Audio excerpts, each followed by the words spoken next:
You are listening to Meet the Thriller Author, the podcast where I interview writers of mysteries, thrillers, and suspense books. I'm your host, Alan Peterson, and this is episode number 215. For today's episode, I had the honor of speaking with a true legend in crime fiction, Walter Mosley. Walter Mosley is a literary powerhouse known for crafting unforgettable characters and razor-sharp social commentary. He's the author of more than 60 books across genres from crime and science fiction to political essays and memoir. You may know him best for his iconic Easy Rawlins series, starting with the groundbreaking novel Devil in a Blue Dress. But today, we're talking about another compelling character in his literary universe, Joe King Oliver. In his latest novel, Been Wrong So Long It Feels Like Right, Mosley brings Joe King Oliver back for his third heart-pounding case.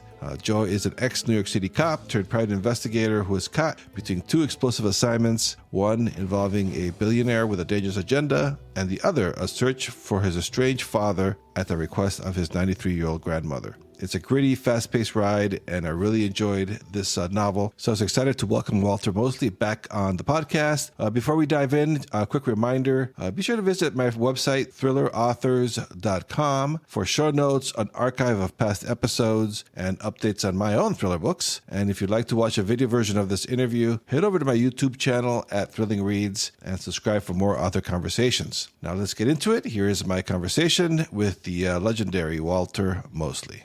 I'm excited to welcome the legendary Walter Mosley to the podcast. With a career spanning more than 60 books and unforgettable characters like Easy Rawlins and Joe King Oliver, Walter continues to redefine crime fiction. His latest, Been Wrong So Long It Feels Like Right, is out right now. Really enjoyed it, Walter. Thank you so much for joining us. Thank you. Great to be here. Yeah, so when I said legendary, you kind of went, ugh. But I mean, how does that, when you hear people like me describe you that way, is it kind of like, how does that feel? I don't know. I mean, it's fine. I mean, you know, the thing. I mean, this is not a problem like with what people think about me or you know my kind of brand of people, but I think it's a problem when, you know, because the best thing about writing for me is writing.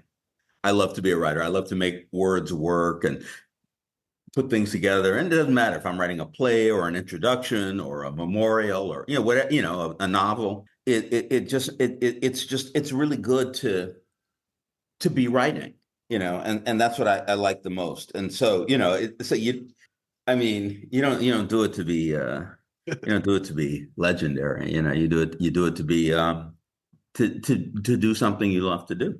And in this book, of course, sets up two intense personal investigations for Joe, including one tied to his own family and finding this missing woman. So can you tell us a little bit about that? How you approach balancing these two storylines and about his estranged father? How does that all put together? You know, it's. Again, you know, it's so interesting, you know, because there's the external thing. That's the book that's finished. Once the book's finished, it no longer belongs to me. It's out in the world. People read it. Everybody who reads it reads a slightly different book because the book is partly the words and then partly who they are, right? They're bringing, you know, words in and they're creating the world. They know what the characters look like and sound like, but I don't know what they know, which is wonderful. It's great. You know, and you know, so how I went about writing it, I just started writing. You know, one of the things that I love about the idea of a mystery is, well, how do you write a book that somebody else is reading? There's an end. It's going to happen, but they're not supposed to know. You know, they read it thinking, I got to solve this mystery. And then, you know, the end comes and it's always something somewhat different. You know, a lot of people say, well, I was thinking that, but really they were thinking 5 different things. And that was one of the things. But, and so when I'm writing, I don't know what the end is. I actually don't even know. I wrote that first chapter, you know, with Marley Mann. And I thought that, well, maybe that's what this book is about. And then I start the next one, and he's Joe's back at his office. His daughter's there, and his grandmother, his 94-year-old grandmother, is there. And I think, wow, that's interesting. So that's what's happening. And then, but then she starts saying, well, listen, I have a job for you. And I go, really? And it's like, oh, and then the job is about his father, and he has a very complex emotional relationship because he hadn't seen his father since he was 13. He has but a very complex emotional relationship with him. And but now the grandmother says you have to find him. And he goes, okay, well, why? Is this because I'm dying? And so the story is growing, and I kind of know it because I wrote it down, but I have no idea where it's going. And that's really what the fun is about the writing. It's like you give yourself hints. I believe, and I don't think this is true for all writers, but I know it's true for me that a lot of what I write comes from like kind of unconscious motives. And so I'm writing and I go, okay, fine. This guy working out his relationship with his father, and to a great degree it is, but it's many other things. And I think if I tried to figure it all out beforehand and put it down in an outline, it would be a lot less complex and a lot less satisfying. Because I remember that from last time. You usually don't ever outline, right? You're discovering. Sometimes but even when I do, I don't follow it. I put everything down and I say, one, this happens, two, that happens. But, I get down to six and all of a sudden I'm going in another direction. I think outlining helps people if you need to write faster, Mhm. but still, if letting all things being equal, I like to just start writing and see where I end up. Yeah, you mentioned Joe's relationship with his father because that really did feel so raw and unresolved. And basically, he really, like you said before, the only reason he even went looking for him is because his grandma, he can't say no to his grandmother, basically. Right. So how does, I was kind of wondering, can you share that your thoughts then on how family and legacies have shaped Joe and the story? Well, it's interesting. I mean, when you go all the way back to, not all the way, it's just like three books. You go back to the first book, and uh, Joe, who's not a perfect guy, makes a lot of mistakes, especially when it comes to women. I mean, he's married and he has a daughter, but if some girl gets up in front of him, he's gonna run after her or run away from her because it really is kind of the same thing in the end. And um, but he was tricked uh, into being with this woman so he could be blamed for an assault, which he didn't, which wasn't committed. And it was really a lot of fun, because you see who in the end cares about him and who doesn't. His wife doesn't care about him, but his young daughter does, and his grandmother does. Both of these are people in his life, and if everybody loves you and takes care of you, you might take it for granted. But if only a couple of people do, that becomes incredibly important. Those connections and even the idea of those connections becomes so strong. He's so deeply connected to his grandmother who came to visit him every day when he was in jail. His daughter who refuses to, she lives with her mother, in the beginning, but she refuses to hate her father because her mother wants her to. She goes, look, dad made mistakes. You made mistakes. What do you want? And I think that is what really brings. You can talk about love when there's the internal conflicts, or as Aristotle would say, the dialectics of the drama. Yeah, and it does get much more intense than being in prison for something that you didn't do. And some people believe you, like you said, but most people don't. Yeah, well, this is the thing, understanding, I mean, America, which so enjoys having, millions of people, imprisoned, and not only imprisoned, but then after being imprisoned, can't even get a job. I've known people who've been in for a long time, 20, 30 years, but they get out, and they got an electrician's degree, a plumber's degree, a house builder degree, but they can't get a job because they also have a felony, you know. And it's that you kind of go, wow, this is, and I mean, America's a great place, but it's also a hard country. It's easy to go broke. Yeah. Yeah. Yeah. It's easy to go broke. A lot of people are realizing that right now, and you have to, I'm always writing about that aspect of, of culture, partially, because of my own background, but just partially because that's the way it is in America. Yeah, especially the big cities like New York City, Los Angeles. I mean, those are so expensive to begin with for anybody. And when somebody come out of prison, But at the same time, places like Wyoming, Mississippi, Alabama, you have like even Louisiana, which is a state I love, but you can really be poor in Louisiana. You know what I mean? And but you're living in the country. Still buying a sandwich is a big deal. yeah. Now, and then the other side of the coin in this novel is the California billionaire who hires Joe in the beginning. How did any of the current billionaires that we see in the news a lot? How did that shape into the story at all? Or can you tell us a little bit about that process? Yeah, I love Roger Ferris. I mean, he owns all the silver in the ground in the world. He's the richest man in the world. I think in the second book, they figured it was like $800 billion strong. And for whatever reason, Roger's fallen in love with Joe's grandmother. He's the billionaire is 92. She's 94. And she lives in a room in his house, or she has her central room in the house, uh, uh, a place that's an exact copy of the cottage she lived out in the woods in Tennessee. And it's like because I'm writing about a billionaire who's a hero. I mean, he's my hero. I don't know if somebody else's hero. He he wants to give his company back to his employees. Because of that, his children want him dead. But it doesn't matter to him that the children want him dead. He's gonna give everything back. Uh, and I just kind of I love that, because there are people, in history, Carnegie, who actually think things like that. That you should be living a life in a country where everybody can make it.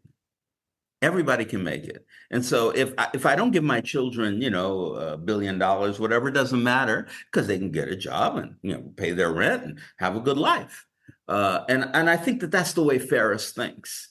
He's and I really like that. And also I like that, because without that, you kind of put your character living in a place where he doesn't have as much intellectual purchase as he does with knowing everybody from the corrupt police that he likes, and his and people who are in trouble in the street. But on the other hand, there's somebody who says, oh, you need to get somebody out of prison and escape. Man, use my jet, I don't care. It's fun. Yeah, and then between Joe King Oliver and Easy Rollins, so they're just kind of curious because they're two different kind of investigators, obviously. Um, what's your is your process the same when you're writing for Joe or you're writing an Easy Rollins novel, or how does one become the other when you get started with the idea of the story? Well, there are two different things I think in that. One, of course, Joe and Easy lives right now. I just finished a book about Easy called Gray Dawn. It's 1972. I'm also writing a book about Joe, another one, and it's 2025, right? And so those things alone are going to make them different kinds of books because it was a different America, it was a Mhm. different world. And so that's different. But once I have in my mind the character I'm writing and the time I'm writing them in, then the process is the same. I say, okay, uh, Easy's gonna, because we're all humans, and humans, have pretty much the same kind of thing going on. When they start thinking about, getting hungry, getting horny, getting happy, all of that stuff is part of being a human being, and so I think I can put all the feelings anywhere. What about like I don't know why this popped in my head, but I could just see you like Do you ever like are writing about Easy Rollins and then you accidentally have him on a cell phone and you go, oh, wait a second. Or I don't do that exactly, but sometimes I'll be writing about Joe, and a guy says, "Hey, how you doing?" He says, "Easy." I go, okay. "Oh no, I didn't mean that. No, that's not. It's not easy. It's Joe." I, but it's fun. I mean, it is fun. Yeah, and you can make mistakes, and that's the reason. Like when you're writing, I was every once in a while I'll be at some kind of public event, and some young person, usually a guy, will ask. I'm writing a novel, Mr. Mosley, and the biggest problem I have is I don't know when it's finished. I don't know what to do. And I said, well, you write it and then you reread it. You see what needs to be changed and you change it. And then you reread it and change it, reread and change. Go on like that. Keep on going. You might do it 20 times. You might do it 30 times. But at one point, you reread the book. You see the things that don't seem to be working, but you don't know how to fix it. That's when the novel is finished. It's just you do it and do it and do it until anything you do does not make it better. Then that's when it goes out into the world, first to editors and readers and stuff, and then finally to the world in general. Yeah, because there's a lot of writers, especially aspiring writers, kind of get stuck in there. They're like never finishing it, never finishing that novel. Yeah. They just get stuck, because they're looking at perfection. A lot. I hold the universities responsible for that. Ever since the university has taken over the novelists, um, that they are the ones who are going to teach people how to write novels. They're the people who know the least about how to write a novel and how to do a novel. And you get into a class and somebody starts talking to you about Shakespeare and Dostoevsky, and you're saying, God, I'm just trying to write a story. I got to be Dostoevsky in order to write a story. What? I can't do that. You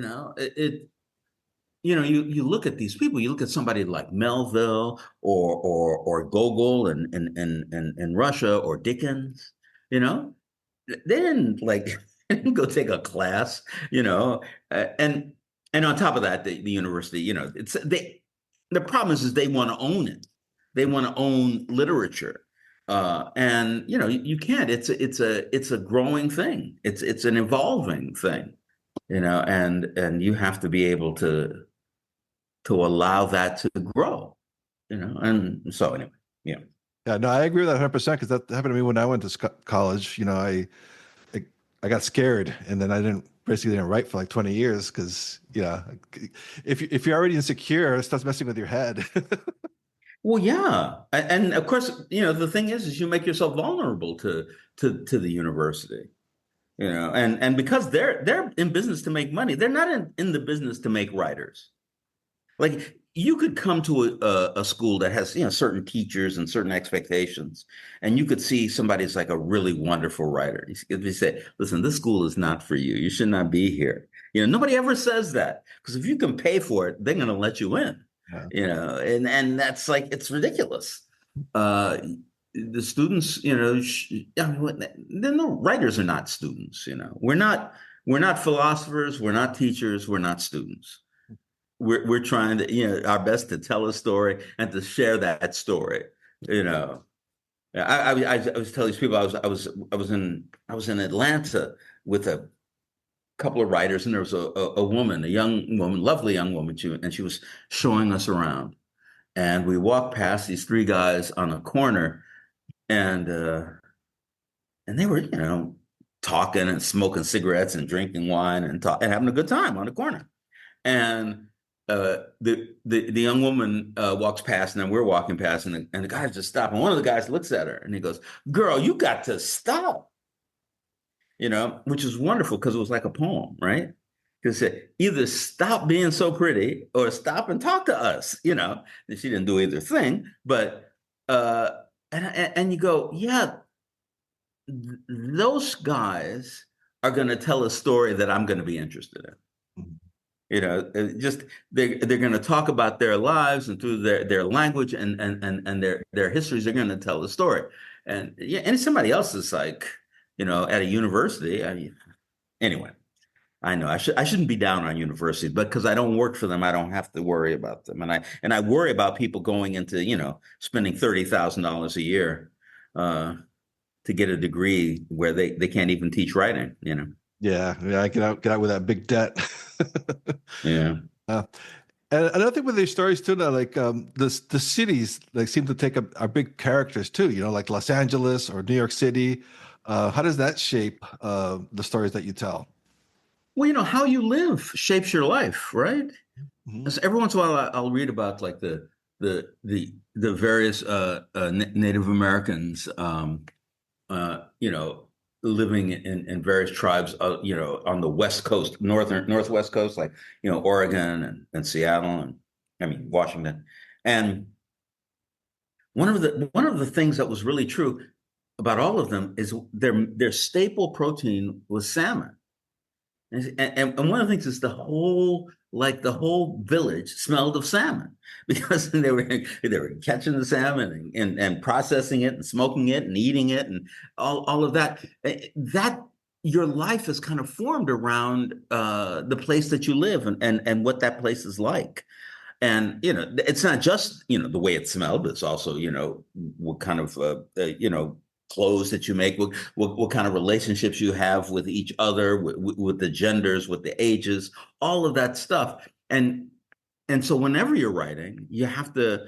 It's not a general notion. It's a specific place that you're in. You're in Los Angeles. You're in New York. I mean, I wrote one thing about a slave on a plantation in Georgia in 1840. Well, this kid is in a plantation in Georgia in 1840, and where you're living is like 90% of your life, right?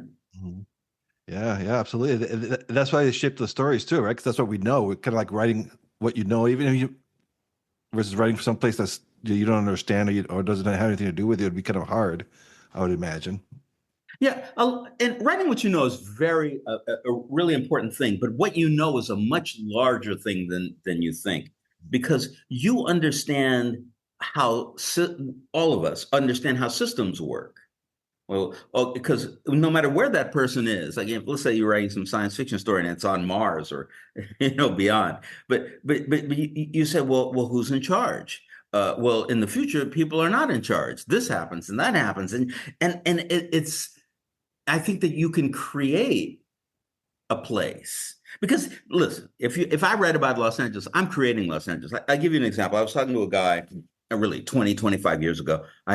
It was doing a reading in LA, and a guy uh that I'd say, any questions, any reason, hey Mosley, let me you know that house you were talking about, the blue house on Dinker Street, and Mouse was in that house, and I go, yeah. He says, I was born in that house. Now, I made up the house, but that doesn't mean he wasn't born in that house. Mhm. You know what I mean? I made it up, and he took what I made up and applied it to real experiences in his life. Mhm. I mean, that's what's so interesting about the creative process in place and in character in fiction. Yeah, I was watching your master class and that you did a couple of years back, and there was one that really got to me was a little note about it was you talked about uh, genre and the rules of fiction, but how we Mhm. should be pushing our boundaries. So I was wondering about that because a reader has a certain expectations when they're reading crime fiction, for example. How do we balance that of pushing the boundaries but giving the reader what they're expected of what they want? I mean, it's such a good question. And it's so hard to answer. You know, I'm writing fiction, and almost all fiction has some crime in it, has some mystery to it. If you know everything that's going to happen, like if I tell you in the first paragraph, well, in this thing, this is going to happen, and this is going to happen, and this is going to change, and that's going to be this, and then everybody's going to die. You're less likely to want to read it. You're going, well, okay, I know that story. Now let me try this other one over here. So my hope is that when I write a mystery for, anybody, for Easy or for Socrates Fortlow or for, Fearless Jones or Mouse or whoever, when I do that, I really hope that people are interested in it, because I don't want this to be a job where, somebody comes up and tells me, well, listen, when you make the quarter pounder, the sauce has to be like this and this like, it's like, okay, fine, because I got to make the same thing every time. Some writers do that, and some readers want that. Mhm. But I I try my best to make it interesting to me, and I'm hoping that other people are going to want to like it. And I think that that's a kind of a tenuous stance, but I think that in art that's what it has to be. Yeah, that's great. Great advice. And that's something I wanted to ask you too, because I always ask my guests, because I have aspiring writers that listen to this podcast, obviously. Sure. And you've mentored so many people, so many writers, and you've championed diverse voices. What kind of advice do you have for people who are like who are aspiring writers? Well, again, everybody's different, and so some things work for some people. For instance, Georges Simenon wrote the Maigret series. 80 books, I think, 80 of those things, those novellas, which I think are beautiful. And he would be like this. He'd be in his house, probably drinking a martini, some kind of party, and all of a sudden he'd go, "Oh, I feel a novel coming on," and he would go to the apartment above his garage, and he would stay there and write until he was finished. It didn't take long, but maybe 4 days, maybe 5 days. He had people, worked servants who worked in the house, and they would bring him his food and do that stuff, and that's wonderful. Most of us are not like that. The idea that I have about writing that works for me is that I write every day, 7 days a week, 365 days a year. I write every day. I some days I don't have much time or I can't do a lot, but I do a little. I try to do at least 3 hours, which I think is for me a perfect amount of time. And I think the more that you write, when you write in the morning and you finish, and then the next 21 hours, all these things are happening in the back of your mind, and they kind of come up into consciousness. And the next day you have more to write about. You have more to say. You have prepared yourself to write more. And I think that is the best advice I can give. I don't think it'll work for all people, but I think it'll work for the most of us. And the more you write, the more you know, the deeper you get into your own creative juices, and something will come from that. I can't promise that the book you write will get published, or that people will like it, even if it does get published. I can't say that because I just don't know. But the thing you have to love is the process itself, and hope that what comes from that is what's best for you and your career as a writer. That's awesome. And what do you use to write? I'm not curious now. Do you use Word, or do you use another tool, or? Well, I work on my computer, and there are various ways that you can, come at language in your computer, but, Word is one of them. Sometimes I write by hand. I'm one of my first teachers at City College when I was going there, which only cost $1,000 a year, I want to say. When I was going there, Edna O'Brien was my, teacher. She ran a workshop that I would go to, and I just loved that. I thought she was, politically, artistically, socially, she was just wonderful. And Edna, what she used to do, she would write her novel longhand. When she finished writing the novel, she would give it to the typist, and the typist would type it up and then bring back to her what she'd written. Edna would read it and make notes on the typed thing and give it back to her. And it just went like that, back and forth and back and forth. I mean, that's a great way to write. It doesn't really matter. I always, somewhere in the middle, read the novel out loud. So I can, because one of the things that happens when you're going over it those 20, 30 times, you start to make assumptions about what you said, and you're not even right. You're not even really looking at what's there right now because it's changed and changed and changed. But when you read it out loud, it's looking at it from a different point of view. And I think those different points of view are very important. All right, Walter. Well, thank you so much for taking time to talk to us. Really enjoyed your new book. Thank you. Looking forward to, you said you have another Easy Rollins and another Joe Oliver coming out. So I'm excited about that. Yeah, and also I have one other book that I wrote along the way called Galen, A Romance in Black, and I'm trying to in my own head reinvigorate the romance genre to be something a little bit different, but still about love, and that's a lot of fun too. Yeah. Is that out now? No, it's going to come out not this year, but next year. Oh, okay. Oh, yeah. Awesome. Well, listen, thank you for having me. It's been great. Yeah, thank you so much. Enjoyed talking to you. Bye. Bye now.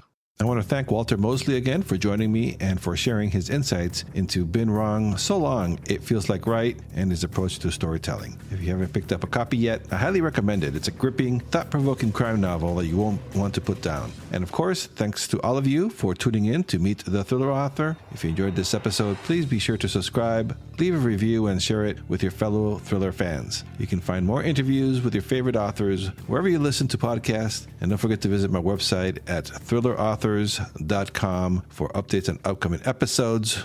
Join my mailing list there and get info on my own thriller books. That's it for today. So until next time, keep those pages turning.